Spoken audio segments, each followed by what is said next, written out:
ফ্রান্সেতে আসলে কয়েকটা কথা কিন্তু জানা লাগবে। আমি যেদিন প্রথম প্যারিস আসছিলাম সেই 1998 সালে, তো হোটেলে খাওয়ার পানির বোতল নাই। তো আমরা তো পানি ফুটায় ফুটায় ফিল্টার করে খাওয়া মানুষ, তাই না? তো আমি করলাম পানি কই, তো হোটেলের রিসেপশন কয় কেন ট্যাপে পানি। আমি কই পানি খামু, তো সে কয় ট্যাপ থেকে খাও।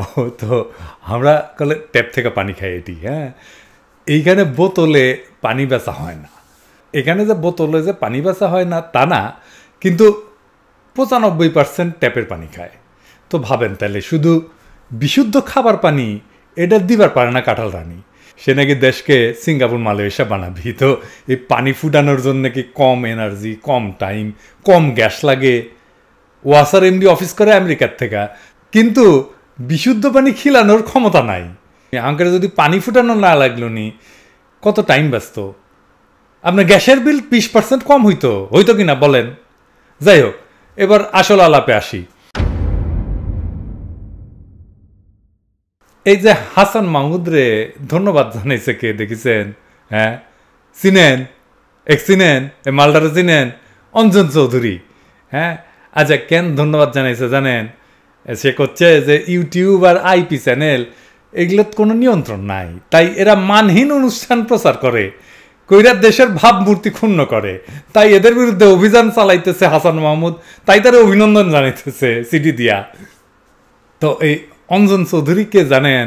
হ্যাঁ, এই যে অঞ্জন চৌধুরী বাবু, আপনার পরিচয় করাই দিয়ে আমাকে কিছু মালপাত্তি পাঠায়েন। হ্যাঁ, তো এ কলে স্কোয়ার গ্রুপের মালিক। হ্যাঁ, এদেরই মেরিল, তারপরে রাঁধুনি মশলা, তারপরে মাছরাঙা টিভি, স্কোয়ার টেক্সটাইল, তারপরে আবার নাকি হেলিকপ্টার কিনেছে, স্কোয়ার এভিয়েশন বানাচ্ছে। তো অঞ্জন চৌধুরী কেন টিভি করেছে জানেন? একটা মজার কাহিনী শোনা যায়, সত্য মিথ্যা জানি না। অঞ্জন চৌধুরী নাকি তার বিশিষ্ট বান্ধবী আফসানা মিমিরে এটা গিফট করছিল। সত্য নাকি অঞ্জনবাবু? হ্যাঁ, তাইলে কলে আপনাকে অভিনন্দিত করবার চাই। প্রেম ভালোবাসা খারাপ না, তার উপরে ভালোবাসার মানুষটা একটা আস্ত টিভি চ্যানেল দেওয়ার জন্য বড় দিল লাগে। যাইটা ভালো লাগলো, বাংলাদেশে এখন আপনার মতো দিলওয়ালা মানুষ আছে, মার্শাল্লাহ।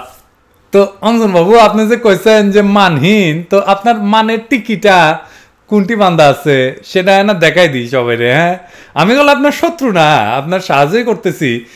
আপনার মানটা দেখাই দিলে তো সাহায্যই হবে, তাই না? ঠিক কি না? হ্যাঁ, আসেন দেখি স্কোয়ার গ্রুপ কি। স্কোয়ার গ্রুপ হইতেছে বাংলাদেশে ইন্ডিয়ান স্বার্থের একটা বিশিষ্ট খুঁটা। হ্যাঁ, অনেকে কইতে পারেন আপনার যারে পছন্দ না তারাই ইন্ডিয়ান স্বার্থের লোক বানায় দেন। হ্যাঁ, কামটা তো ভালো না, তাই না ভাই? যে দেশে জাতীয় সংসদে ইন্ডিয়ান স্বার্থ রক্ষার শপথ নেওয়া হয়, সেই দেশে তো পথে ঘাটে ইন্ডিয়ান দালাল থাকবে। কইছে না এই যে বড় কক্সবাজারের এমপি, হিন্দুস্তান টাইমসে ছাপা হয়েছিল। হ্যাঁ, দেখেন দেখেন, আপনাকে দুটো ক্লু দিই। হ্যাঁ, এই যে অঞ্জন চৌধুরীর ভাই তপন চৌধুরী, হ্যাঁ, এই 111-এর উপদেষ্টা ছিল না? ছিল তো। 111 কে করেছিল? হ্যাঁ, কার জন্য হয়েছিল? তপন চৌধুরী কেন ছিল ওইটায়? হ্যাঁ, আবার কই ব্র্যাক। হ্যাঁ, ব্র্যাক রে খেয়ালে রাখবেন। আমার ক্ষুদ্র ভ্রাতার ভগ্নীদের কই ব্র্যাক রে মাথাতে রাখবেন। হ্যাঁ, ব্র্যাক কলে বাংলাদেশে আর এক ইন্ডিয়ান কুটি।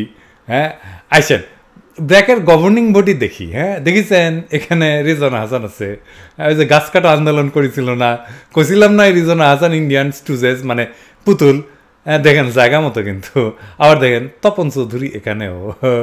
তো এই অঞ্জন চৌধুরী কিন্তু ট্রেইন্ড বানাই কইতেছি না, মুজিব বাহিনীতে ছিল।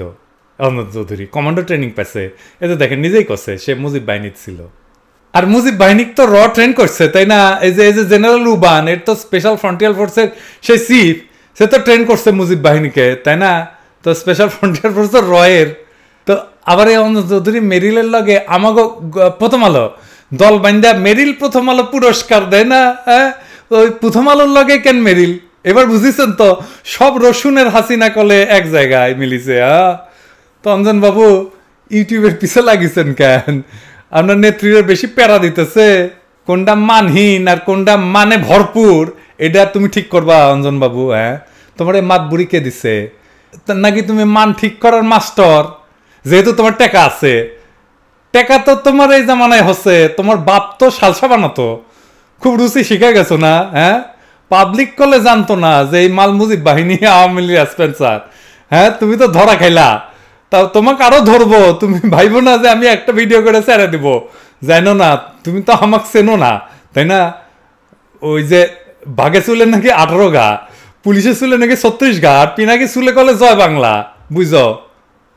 তো এ অঞ্জনে বালশিওনে হাসিনা নাকি তোর স্কোয়ারে $1 বিলিয়ন ইনভেস্ট করিছে, সত্য নাকি? ঢাকার এলিট মল থেকে শোনা কলে পেটত পাড়া দিয়া কলে বাইর করে দিমু, হ্যাঁ, $1 বিলিয়ন।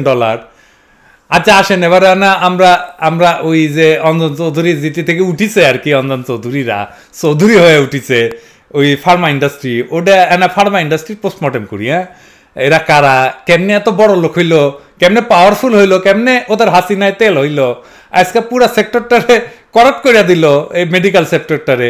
এটার ইতিহাস দেখি, হ্যাঁ, কামে লাগবে, কামে এগুলো জানে রাখা দরকার।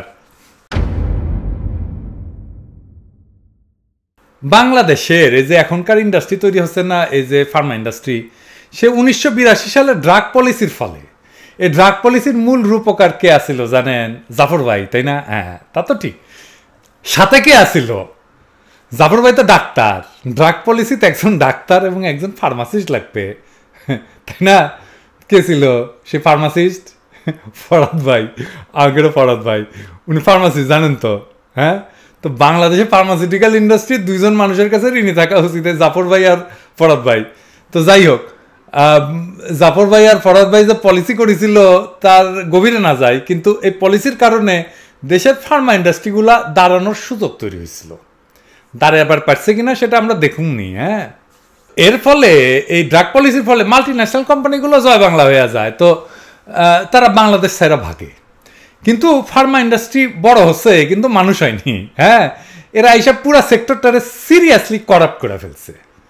শুধু এরা একা না, এই যে ডায়াগনস্টিক সেন্টার, ডিভাইস কোম্পানি, এইগুলো একসাথে মিলা আর কি এই দুর্নীতিগ্রস্ত একটা সিস্টেম গড়ে তুলছে। এই সেক্টরে টেকা হবে কিন্তু বাংলাদেশের কোনো বরকত আসবে না। কেন আসবে না বরকত? সে আলাপে আসবো এবার। এসব আলাপ না করলে বুঝতে পারবেন না যে অঞ্জন চৌধুরী গো হাসিনায় কেন এমনি এত তেল আসে।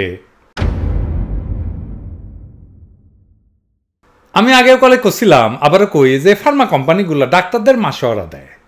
মানে ধরেন প্রেসক্রিপশনে তো 4-5টা প্রোডাক্ট থাকে লেখা, তাই না? এর মধ্যে একটার জন্য মাসোয়ারা নেয় স্কোয়ারের কাছে, মানে অঞ্জন চৌধুরী, তপন চৌধুরীর কাছে। একটার জন্য নেয় বেক্সিমকো, মানে দরবেশ বাবার কাছে।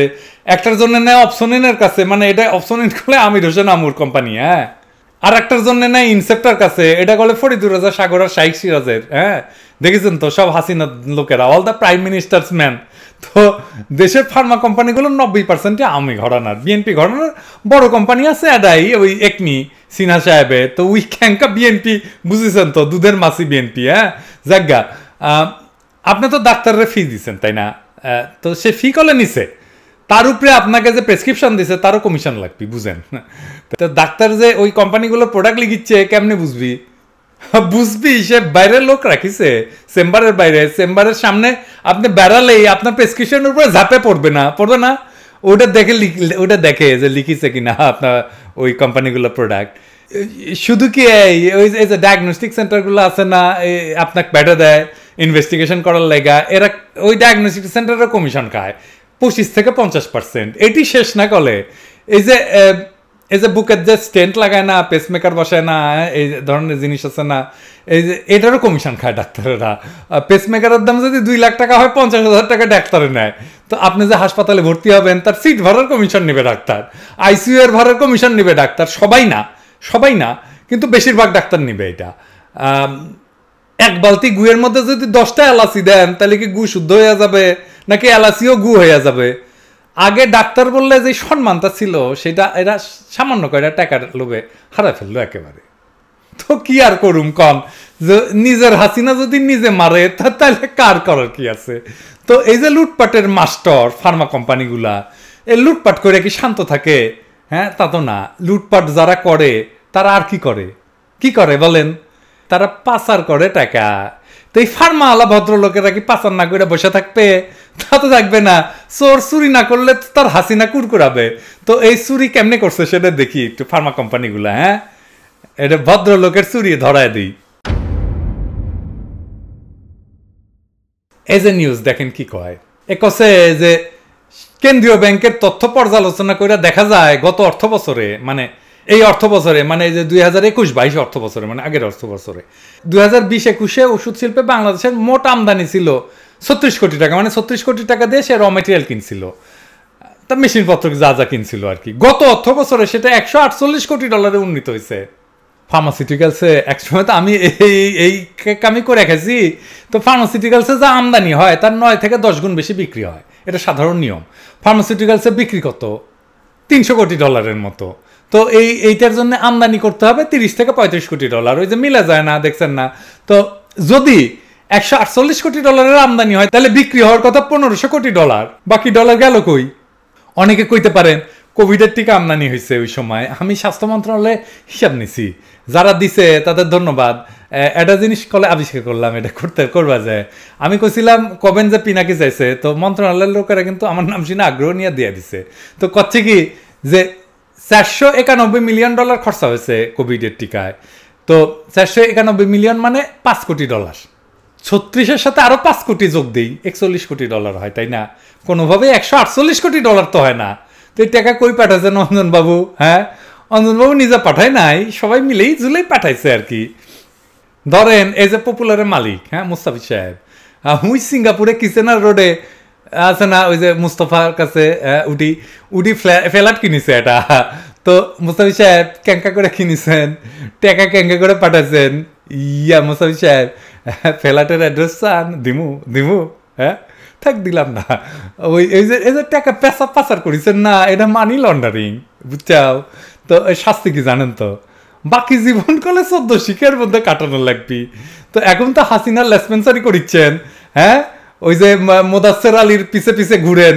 তো গণেশ উল্টাইলে কবেন কি আমি জানি, তো কবেন যে আমার বাড়ি বগুড়া, আমি বিএনপি, হ্যাঁ, তো অতই সুজা, হ্যাঁ, আপনাকে যেই বাসা বাড়া সুখ না, ক্ষুদ্র ভ্রাতারা তাক করলে জয় বাংলা করে দিবি। হ্যাঁ, সাবধান, কাউরে টাইনেন না, নিজে মরিছেন মরেন, কাউরে টাইনেন না সাথে, সেও মরবি কিন্তু। তো গ্যাঞ্জাম লাগাই দিলাম। এখন এ জারি দিবে উই জারি দিবে তাক, যে কি দরকার ছিল পিনাকিক চেতায় দেওয়া, একটা শান্টিং খান, এখন অসুবিধা নাই, শুয়ে যাবে, মেলা তো আরাম করিছেন। আরেকদিন গপ্প দিমুনি ক্যাঙ্কা কইরা কোন ডাক্তারদের কেমনে ঘুষ দেওয়ার ব্যাপারটাকে ইনস্টিটিউশনালাইজ করছেন, হ্যাঁ, কে করিছে, এটা খুব কয়া দেবনি আর কি। হ্যাঁ, সব কিছু কয়া দেবো। তো আপনাকে হাসিনার তো প্রচুর তেল জমিছিল, তো তেল যেহেতু জমিছে, তো বাম্বুলিতে কষ্ট হবি না, তো বাম্বু নেওয়ার জন্য রেডি থাকেন। আমি করলে আসিচ্ছি, ডর লাগছে, ডর লাগুক একটু, ডর স্বাস্থ্যকর। কিসে পড়িছেন বুঝিবেন, আজ বুঝবেন না, বুঝবেন কাইল। হাসিনা চাপড়াইবেন আর পাইবেন গ্যাল।